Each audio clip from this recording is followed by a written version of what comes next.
परवा दिवशी 29 तारखेला वटपौर्णिमा होती आणि या पुण्याच्या खासदार राहायला कोथरूडला मेघा कुलकर्णी त्यांनी वटपौर्णिमेसाठी जागा कोणती निवडली तर हा महात्मा फुले वाडा, ज्या वस्तूमध्ये महात्मा फुलेंनी सावित्रीमाईंनी शैक्षणिक क्रांती घडवली, सामाजिक क्रांती घडवली, जिथं जातीगत भेदभाव होता, स्त्रियांना शिक्षणाची संधी नव्हती, अशा ठिकाणी त्यांनी या अंधश्रद्धाविरुद्ध, रूढी परंपराविरुद्ध, कर्मकांडाविरुद्ध मोठं बंड केलं, व्यवस्थेविरुद्ध, सनातन्यांच्या विरोधात, आणि बहुजनांना खऱ्या अर्थानं न्याय मिळवून दिला, स्त्रियांना शिक्षणाची दारं उघडी करून दिली. अशा या फुले वाड्यामध्ये महात्मा फुले सावित्रीमाईंच्या विचाराच्या विरोधात या वडाच्या झाडाला हे दोऱ्याचे फेरे मारून ह्या मेघा कुलकर्णींनी काय साध्य केलं? तुम्हाला कोथरूडमध्ये तिथं वडाची झाडं नव्हती का?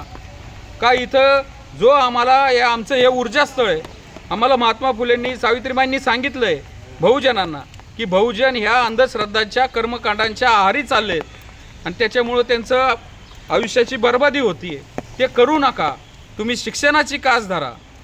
पण हे सगळं मुद्दाहून काहीतरी मोठं षडयंत्र आहे. मुद्दाहून इथं आमचे वैचारिक ज्या ऊर्जास्थळं आहेत तिथंच आघात करायचा, इथंच बाया बोलून आणायच्या, मोठा अजेंडा करायचा, मीडियाला बोलवायचं आणि इथंच ते सगळे अशी नौटंकी करायची.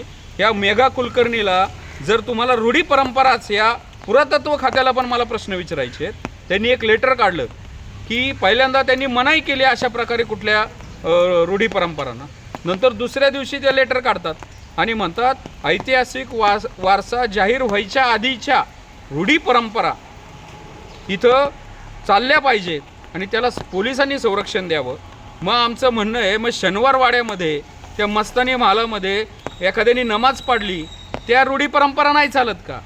ते पण वारसा स्थळच आहे ना. त्या शनिवार वाड्याच्या समोर मुंजोबा होता, तिथं आमचे बहुजन तिथं आषाढ महिन्यामध्ये बकरं कापायचे, कोंबडे कापायचे, तो नैवेद्य ठेवायचे. आता आम्ही ते करणार, त्या फडणवीस वाड्यात करणार, त्या विश्रामबाग वाड्यात करणार, त्या शनिवार वाड्यासमोर करणार. आता आमच्या पण बहुजनांच्या पण रूढी परंपरांना परवानगी या पुरातत्व खात्याने दिली पाहिजे. त्यामुळं ह्या असल्या ज्या प्रवृत्ती आहेत आणि हे असली विचारसरणी थोपवतात, तुमचा तुम्हाला लाभ, पण आमचे जे वैचारिक ऊर्जास्थळ आहे, या महात्मा फुलेंचं जागतिक वारशाचं स्थळ आहे, त्यांचं निवासस्थान आहे हे, तिथनं यांनी ही सामाजिक क्रांती सुरू केली. तिथं येऊन तुम्ही हे दिवसात ढवळ्या हे असले कर्मकांड करताय, याचा जाहीर निषेध. प्रशासन याच्याकडं ढिंबपणे बघत राहतं आहे. पुरातत्व खातं अशा प्रकारांना त्यांच्या जबाबदारीवर ही सगळी ऐतिहासिक स्थळे आहेत, अशा प्रकारांना प्रोत्साहन देतं आहे. पोलीस प्रशासन प्रोत्साहन देतं आहे का? तर फक्त एका विचारणीचं सरकार आहे म्हणून. त्यामुळं याच्या पुढं आता मोठा संघर्ष होणार. आता आमच्या पण ज्या रूढी परंपरा आहेत आणि बाकीची जे वारसास्थळं आहे तिथं पण त्या रूढी परंपरा आम्ही करून दाखवणार. आम्हाला कोण आडवं येते ते बघू आम्ही आता.